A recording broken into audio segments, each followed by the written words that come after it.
በአዲስ አበባ የታሰበው ግዙፍ ዝግጅት ባለሀብቶች ጭምር እንደግፋለን ሲሉ ቃል የገቡለት ድግስ በወፍ በረር ይዳሰሳል። ለዘንድሮ ምርጫ እየተደረገ የሚገኘው ዝግጅት ኢዜማ በሁሉም ጣቢያዎች ይሳተፋሉ ብሏል። ዝርዝር መረጃውን እንመለስበታለን። በሆሮ ጉድሩ በታጣቂዎች የተገደሉት የኦርቶዶክስ ቤተክርስቲያን ቀሳውስት አስክሬን አለመገኘቱ ተሰምቷል። ይህንን እንመለስበታለን። የሱዳን ፈጥኖ ደራሽ ጦር ቀጠናውን እየረበሸ ነው።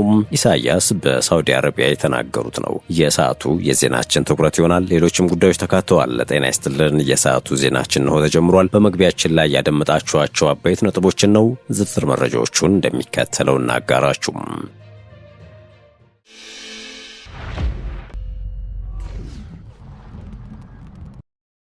ወደ ቀዳሚ ጉዳያችን እናምራችሁ።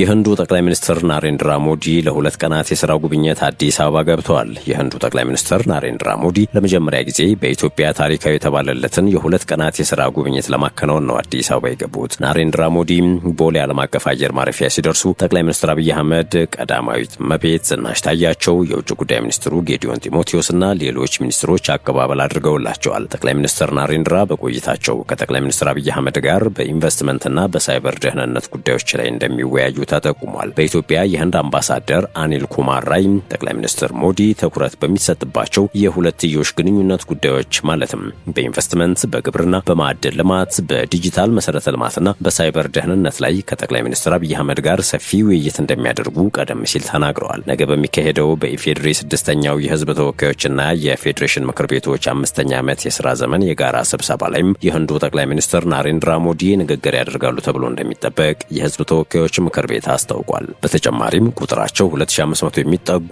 በኢትዮጵያ የሚኖሩ ህንዳውያን ማህበረሰብን እንደሚያገኙም የተገለጸው። ለእርሳቸው ክብር በተዘጋጁ ልዩ ልዩ የባህልና የእንኳን ደህና መጡ ዝግጅቶች ላይ ይሳተፋሉ ተብሎ ይጠበቃል። የውጭ ጉዳይ ሚኒስቴር እንዳስታወቀው ጉብኝቱ ሁለቱ ሀገራት እንደ ግሎባል ሳውዝ አጋሮች ላይ ያላቸውን የጋራ ቁርጠኝነትን የሚያረጋግጥና የሁለትዮሽ ትብብርን በተለያዩ ዘርፎች የሚያጎለብት ይሆናል። ጠቅላይ ሚኒስትር ናሬንድራ ሞዲ በምክር ቤቶቹ የጋራ ስብሰባ ንግግር ያደርጋሉ ተብሎ ይጠበቃል። ሞዲ ወደ ኢትዮጵያ ከመምጣታቸው በፊት ጆርዳንን የጎበኙ ሲሆን ቀጥለው ኢትዮጵያ ከዚያም ኦማን ሄደው ጉብኝት እንደሚያደርጉ ነው የተገለጸው።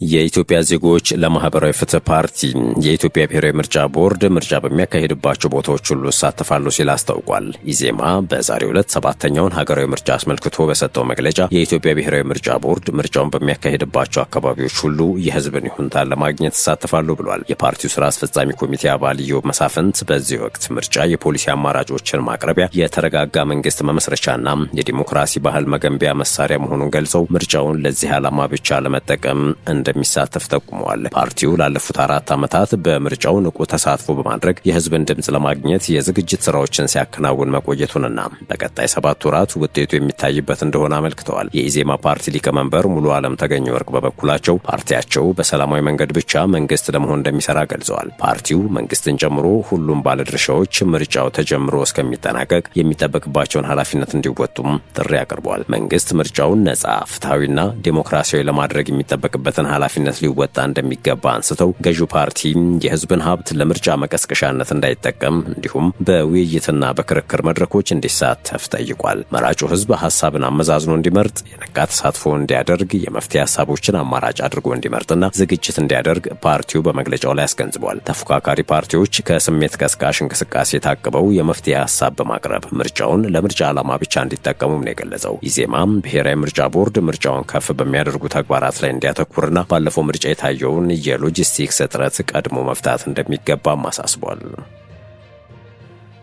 ከዚሁ ጉዳይ ጋር በተያያዘ ከመጪው ምርጫ በፊት የታሰሩ ፖለቲከኞች እንዲፈቱ ጥሪ ቀርቧል። ኢሰመጉ መንግስት በፖለቲካ በእስር ላይ የሚገኙ ዜጎችን ክስ እንዲያቋርጥና ለተፈረደባቸው ታራሚዎች ይቅርታ በማድረግ የፖለቲካ ምህዳሩ እንዲያሰፋ ጠይቋል። ኢሰመጉ ባለፈው ሳምንት የተከበረውን ዓለም አቀፉን የሰብአዊ መብቶች ቀን አስመልክቶ ዛሬ ባወጣው መግለጫም ግጭቶች በሰላማዊ መንገድ እንዲፈቱ መንግስትም ሆነ በግጭት ውስጥ የሚሳተፉ ታጣቂ ኃይሎች ልዩነታቸውን በጠረጴዛ ዙሪያ በሰላማዊ ንግግር መፍትሄ እንዲያስገኙ ለተጀመሩ የሰላም ንግግሮች ቅድሚያ ትኩረት እንዲሰጡና ግጭት ባለባቸው አካባቢዎች ለተጎዱ ወገኖችና ረሃብ በተከሰተባቸው አካባቢዎችም አስቸኳይ ሰብአዊ ድጋፍ ያለ ገደብ እንዲደርስ፣ ተፈናቃዮችም በሰላም ወደ ቀያቸው የሚመለሱበት ሁኔታ እንዲመቻች ጥሪ አቅርቧል። መንግስት በንጹሃን ላይ የሚፈጸሙ ጥቃቶችን በማስቆም ጥፋተኞችን ለህግ እንዲያቀርብና የህግና የፖሊሲ ማሻሻያዎችን በማድረግ ኢትዮጵያ ያልፈረመቻቸውን ዓለም አቀፍ የሰብአዊ መብት ሰነዶች እንዲያጸድቅም ተቋሙ ጠይቋል።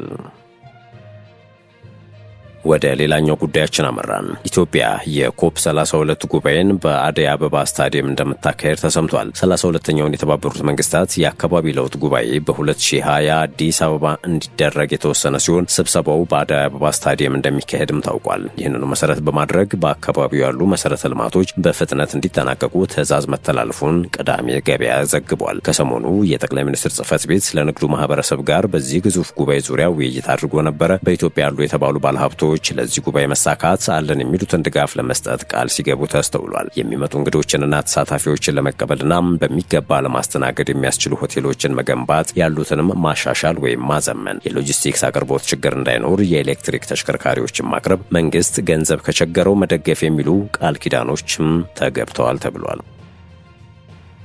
ወደ ሌላኛው መረጃችን አለፍን።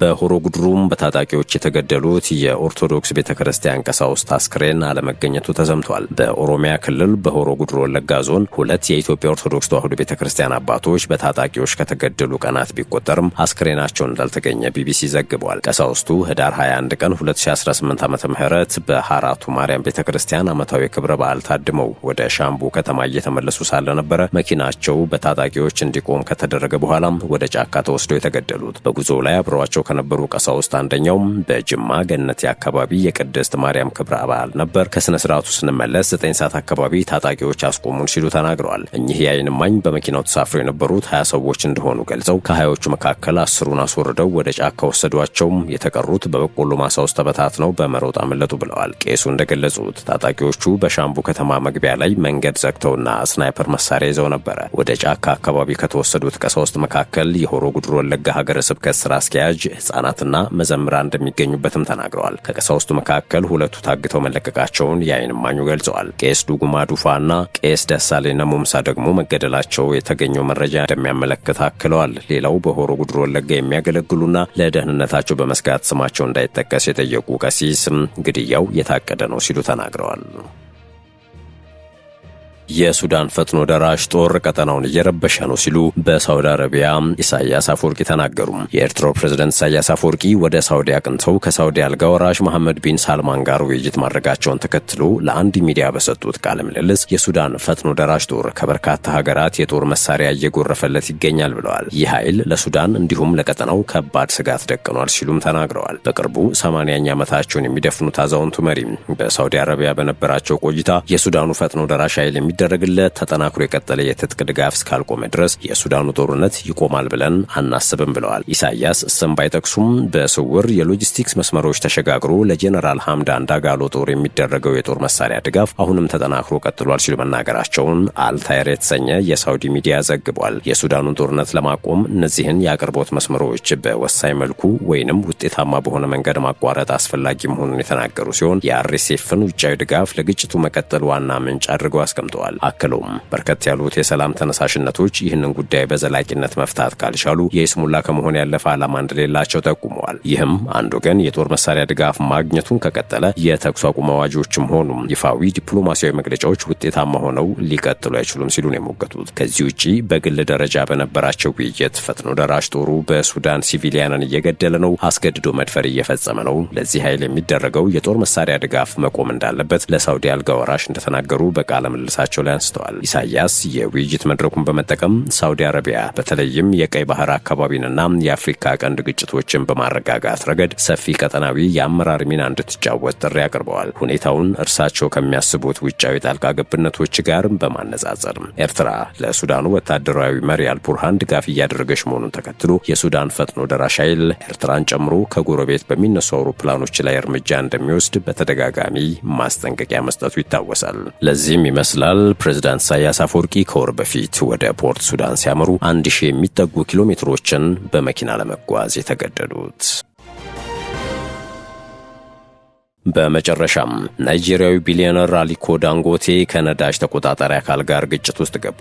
የናይጄሪያ ቁጥር 1 ባለሀብት የሆኑት አሊኮ ዳንጎቴ እሁድ ዕለት ከነዳጅ ተቆጣጣሪ አካል ጋር ያለውን ውዝግብ ተባብሶ ቀጥሏል ተብሏል። በናይጄሪያ የሚገኙ የነዳጅ ማጣሪያዎችን አደጋ ላይ የሚጥል ርካሽ ነዳጅ ወደ ሀገር ውስጥ እንዲገቡ አድርገዋል ሲሉ ዳንጎቴ ከተቆጣጣሪው አካል ጋር ያላቸውን ልዩነት ገልጸዋል። ናይጄሪያ በአፍሪካ ትልቁ የነዳጅ ዘይት አምራች ሀገር ብትሆንም ከውጭ በሚገቡ ምርቶች ላይ ጥገኛ ናት። ይህንኑ ችግር ለመቀየር የዳንጎቴ ነዳጅ ማጣሪያ እንቅስቃሴ ላይ ይገኛል። ዳንጎቴ ከውጭ የሚገቡ ምርቶች ቁጥጥር ካልተደረገባቸው ለስራ ለኢንቨስትመንትና ለኢነርጂ ደህንነት ስጋት ይሆናሉ ብለዋል። በሌጎስ በሚገኘውና በቀን 650 ሺህ በርሜል የነዳጅ ማጣሪያ ፋብሪካ ላይ ንግግር ያደረጉት ዳንጎቴ ከውጭ የሚገቡ ምርቶች የሀገር ውስጥ አቅምን ለመፈተሽ ጥቅም ላይ እየዋሉ ነው፣ ይህም ናይጄሪያ ወደ ኢንዱስትሪ ለምታደርገው ሽግግር ፈተና እየሆነ ይገኛል ብለዋል። ዳንጎቴ የናይጄሪያ ሚድስትሪምና ዳውንስትሪም ፔትሮሊየም ተቆጣጣሪ ባለስልጣን ኃላፊ ፋሩክ አህመድን በተመለከተ በዘርፉ ያላቸውን የአስተዳደር ስጋትና የግል ወጪዎች ከህጋዊ ገቢ በላይ ናቸው በሚል ክስ ይፋዊ ምርመራ እንዲደረግ ጠይቀዋል። አህመድ በሚመሩት ተቋማት ላይ ለቀረበው አስተያየት ፋውንዴሽኑ ምላሽ ከመስጠት ተቆጥቧል። ነገር ግን ከዚህ ቀደም የዳንጎቴ ማጣሪያ በፔትሮሊየም ምርቶች ሽያጭ ላይ በብቸኝነት መያዝ እንደሚፈልግ ተናግረው ነበረ። የዳንጎቴ ነዳጅ ማጣሪያ ፋብሪካው ምርት የሀገር ውስጥ ፍላጎትን ሊያሟላ አይችልም ሲሉም ተደምጠዋል። የተከበራችሁ የሸገር ታይምስ ቤተሰቦች ለሰዓቱ የያዝነው መረጃችን ያደመጣችሁትን ይመስል ነበር። ስለተከታተላችሁን ከልብ እናመሰግናለን። በያላችሁበት ሰናይ ጊዜ።